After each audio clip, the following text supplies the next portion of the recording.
is Damien definitively a sequel to... Yeah, Damien is a sequel to the 1976 film. So we are taking that as our starting point. So sorry, mate. Hello.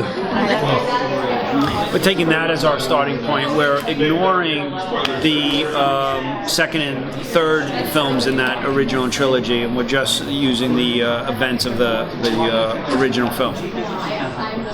So how do you work in, like, is this a lead to like the final conflict? Because of the events in that movie where he ends up becoming president, and how do you kind of work into that mythology? Do you kind of... Well, that's a long story to tell, and so hopefully we'll have a few seasons to be able to tell that. But you know, in season 1, you know, Damien's coming to grips with his life and trying to figure this out, and then as he develops along a certain path where he's supposed to bring about the apocalypse, that's really the story of the entire show. So I'm familiar with that film, but I think what's been fun is that, you know, we really have spent a lot of time creating the character, and then I feel like the story that unfolds has to stay true to that character instead of some larger mythology, let's say. You know, it really is, I feel like this is a character piece that plays as a thriller, that has a lot of great horror, but, you know, people watch TV because it's always cool people doing cool stuff every week, and it's about those characters that we care about, and that's why we watch them. You know, talked a lot about like the relationships on the show and how these characters are really interesting. The way they interact is really interesting. So can you kind of both talk about what your favorite relationship to portray on the show is, and why maybe fans should be excited to see that progress? I'm actually interested to see what you say about this. Yeah, that's a pretty great question. Because you've been seeing it from a different viewpoint. I've been seeing it on set. Yeah, you know, whereas you've been seeing the manifestation of that. Yeah, it's like asking about my children. Favorite kid. Yeah, you've got a favorite kid though. I will say what's been really great is, you know, when you start developing a show, you're thinking about these characters, okay? You're thinking about the stories, and you're thinking about how they're going to drive story. Then you bring in the actors, and the way we work is, you know, I'll have a lot of conversations with the actors and say, what do you think about this character? And as you do your work, you know, people call and respond to the material, and I've had a lot of stories that have been inspired from those conversations. So I feel like it's all a process. You know, what's really been exciting is working with Bradley and Barbara, and the way that character, that relationship just felt so natural. Once we got it up on its feet, it's a lot of fun to write. I'm not going to say it's my favorite because I don't want to play favorites, but that's been something that has felt very, very satisfying to write, very, very natural, and I feel like seeing these two on screen together, you guys bring out the best in each other. I'm going to piggyback that because I would say the types of scenes that we've had so far have maybe brought about the biggest developments. Without giving too much away, I don't think that is, if anything, away. Yeah. What a big spoiler. Don't say that. So I would say that's a relationship that, because of its development, is one that stands out. Sort of. Bradley, when you get the role of Damien, or even when you audition for it, what sort of pressure do you feel?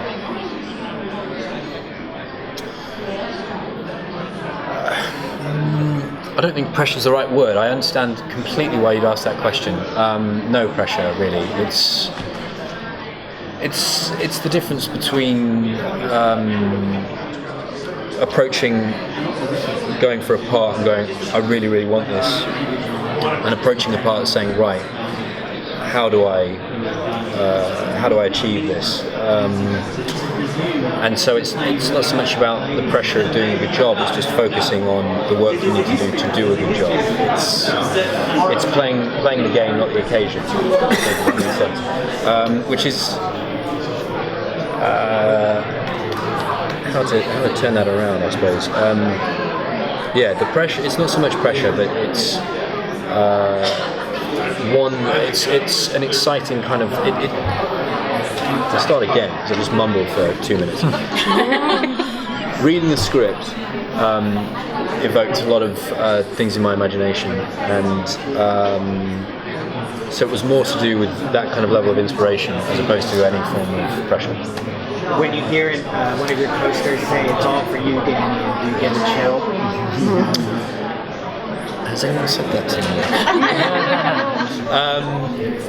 I think the trailer, because the trailer quite spookily sort of throws that in there, and we've had a couple moments of people saying that, and I think it's not so much approaching it as, oh, that's an iconic line. It's more approaching it as, what the hell are you talking about? Because why, like, if someone said that to you, what are you talking about? So I think afterwards when I watch it, it will have that tingle of, oh, that's what it's about. Whereas in the moment, you're taking on board as this person, is insane. So how do you go about, and this kind of for both of you, how do you make this character sympathetic, or is he more of an anti-hero in this show because he sort of finds himself trapped in this role that he never asked for? How do you make him sympathetic to us, or is he sort of an anti-hero, like he's going to embrace this and you're just going to be like, well, no one on the show is likable, I guess we're going to root for Damien. Well, first of all, I wouldn't say no one on the show is likable. I think Damien and all of the characters are involved in a set of circumstances that is terrifying to all of them. He has a unique perspective, and what's important is to make that character's perspective understandable to the audience, so that you care about him. You feel for him. And I think part of what makes him sympathetic is the fact that he has a great deal of humanity. That he's not just, he may have evil tendencies. He may have an evil inside him. Who doesn't? Who doesn't? But he's not, but he's a complex, he's a complex character, and I think Bradley's done a great job of infusing that character with that humanity. Are you guys going to be recreating any of the famous scenes from the first movie in flashback form? No, we are not recreating. Those events have taken place in our world, and we do reference those, I think, in very surprising ways that will appeal to fans of the original film. So there's, and then I will say that as we develop, taking the entire mythology, there's a lot of kind of fun Easter eggs throughout, season one, but we're not, we wouldn't dare try to, recast Lee Remick and bring him back. What can you tell us? Last question. Oh. Okay. Damien's life leading up to finding out this truth about himself, what kind of a life has he led up to this point? Well, you'll find that out, and it becomes very clear when we meet him. He's active in his job, and then as we, as he learns about the events that are taking place, he has to go back and revisit his life. He has to say, oh, this is what that meant, or whatever. So that's been a lot of fun too. And it's been difficult for you, I would imagine it's been difficult for you as an actor to not only create the character now, but then to create this backstory of 25 years. But the writers and I have spent a lot of time talking about those missing 25 years. We've given you a little bit of it, but has that been difficult for you to try that? I had a long time before I think this came about in November, and we didn't start until March.